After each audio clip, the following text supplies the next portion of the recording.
So some very interesting and alarming events have taken place in the Wignat sphere of British nationalism, and that is that Laura Towler and Mark Collett have had their bank accounts closed down. Why? Well, for political reasons. They are, for the lack of a better description, third positionists. Nazis, fascists, call them what you may. Laura Towler, I think, denies that she's a fascist, but she's a Mosley supporter, or simp. You can just look at her content on YouTube and it pretty much is the same as what you would find from Keith Woods or from the likes of the Daily Stormer and things like that. And of course, Mark Collett, enough said, that man is a former BNP member and party official, and even said on a live stream if there was one book he had to save and all the rest had to be destroyed, it would be Mein Kampf. And that was the reason why their bank accounts, at least the ones that we've been made aware of, have been closed down. At least that's what they say. But we'll get into that in just a little while later. First things first is, who found out their bank details and who told the banks in question who these people are and what they do? But I'll show you who at least claims to have done it. And this is a Twitter account called Eye on Anti-Semitism. Eye on Anti-Semitism is, from what I can gather, some kind of think tank, some kind of organisation, maybe an activist group, who basically keep tabs on anti-Semites. Basically like Right Wing Watch, things like that. I guess that's what they are, but they've been around for quite a while now. They are the ones who claim to have gotten Laura Towler's bank account with Santander closed down. And they say here that we petitioned Santander, who have now closed Laura Towler's of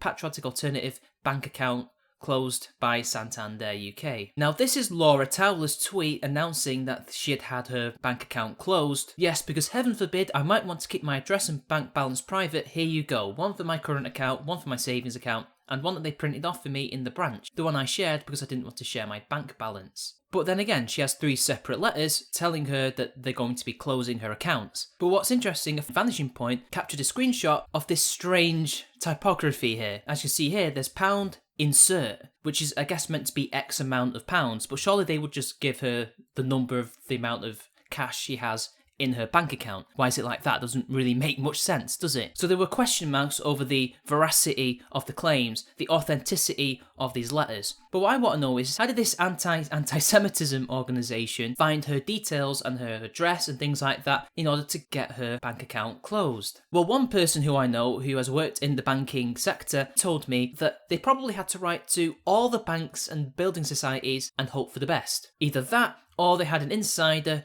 who tracked down the account and reported it, which apparently would be a GDPR breach because they would have no legitimate reason to access that account information. So Santander ought to be investigating this because this could potentially be illegal. Another thing that I've been entertaining and I've been saying on Twitter in public for a long time now is that I think Patriotic Alternative have been infiltrated by the feds. They are infested with glow-in-the-darks, which is what you would expect from extremist groups like them. In America, it's said that the KKK are pretty much all feds at this point, and like the actual number of true blood KKK members, people who are actually legit, is like close to a couple hundred people, and the rest of the couple thousand, they're all feds watching them and each other. That is one way that I think Eye on Anti-Semitism managed to get a hold of Collett and Towler's details. Another thing would be that they have their own person inside who is pretending to be a Wignat and has fed them information. They must have got pretty high up there to be able to get all these details. If this is true and that they've been infiltrated by either feds or even rival groups hell-bent on stopping them from doing what they want to do, then it shows Collett and Towler aren't particularly bright and they don't actually know what they're doing, and that they're not vetting people who are joining their so-called movement, their organisation. It shows that they're being remarkably cavalier about all this and just assume the people who join them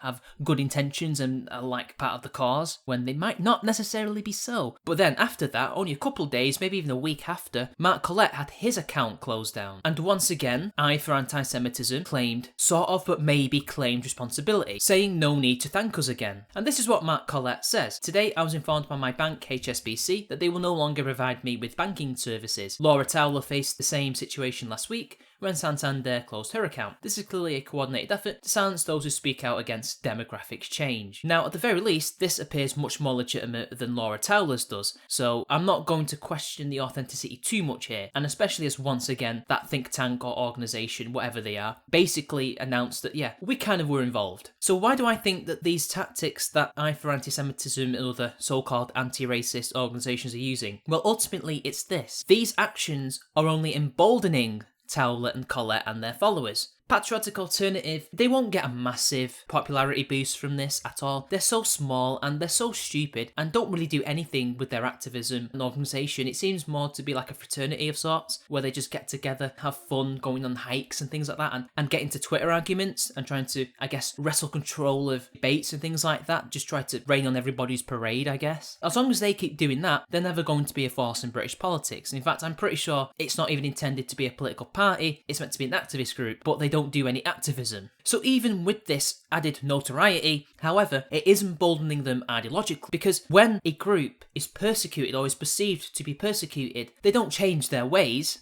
they double down, or they pretend to change their ways, but carry on in secret what they truly feel. We've seen this, for example, with the Christians way back during the Roman Empire. The Romans persecuted the hell out of them, but the Christians persevered. They became even more ideological and fundamentalist, and ultimately, well, they took over. That's not to say that Patriotic Alternative will do the same thing. They're nowhere near as powerful as the Christians were at that time, nor is their ideology as universal and far-reaching. Likewise, many Jews in Spain, 1,000 years later, after the Reconquista, had to pretend to not be Jews and live their lives as Catholics in public. So you'll be seeing a lot of these people who have had these things happen to them. They'll go under the radar and pretend to be average, normie, but actually, deep down inside, they're Wignats. And you can see that there's been a circling of the wagons. I don't see how this will change their ways. I don't understand why getting rid of their ability to function in society will make them better people. What is the end goal of this? Is it just to make their lives misery? It seems to me the only thing that I for anti-Semitism seems to be wanting to do. Is it they want to make life so difficult to be a Nazi that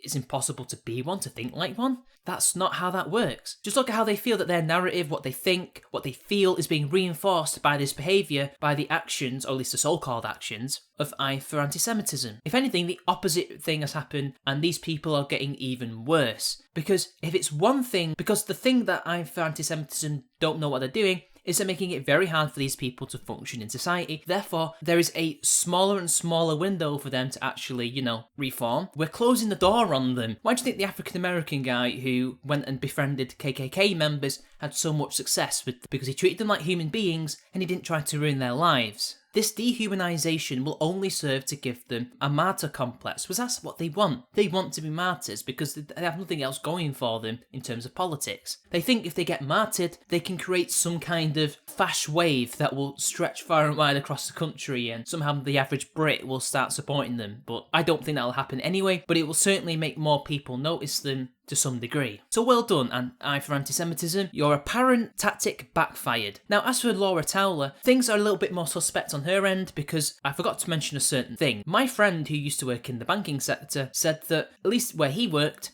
the branch that she got her letters from did not have access to template letters that they would need to send her the notice that they were going to close her bank account, unless things had changed. But the thing is, these people weren't even the first to have financial institutions close things down on them. I think Alex Jones had to deal with this. Subscribestar, who aren't fascists at all, they're just normal people. They had issues with Stripe, who were trying to close them down. They were actively forming a cartel to destroy competition. And I think Milo Yiannopoulos may have had an issue with that as well. There's many other people who are legitimately right-wing and actually care about liberty and freedom that have had this kind of treatment way before these Wignats. Usually you'd think that the Wignats are the first to receive this and then us more so-called moderates get it afterwards. But no, actually the moderates got it first. And it seems like the cathedral, if you want to call them that, simply forgot that these people existed, which says a lot about a PA, really. So ultimately, none of this makes sense to me. It's a terrible tactic. It's only going to make these people even worse. Question marks aside, if this is legit, and I think the Mark Collett closure was for sure real, and who knows, maybe he'll just create a pseudonym and go out there and get another bank account or something. He'll find a way to get the money that he needs. But don't think this is going to end with them. It's going to happen to us too. It's already happened to us,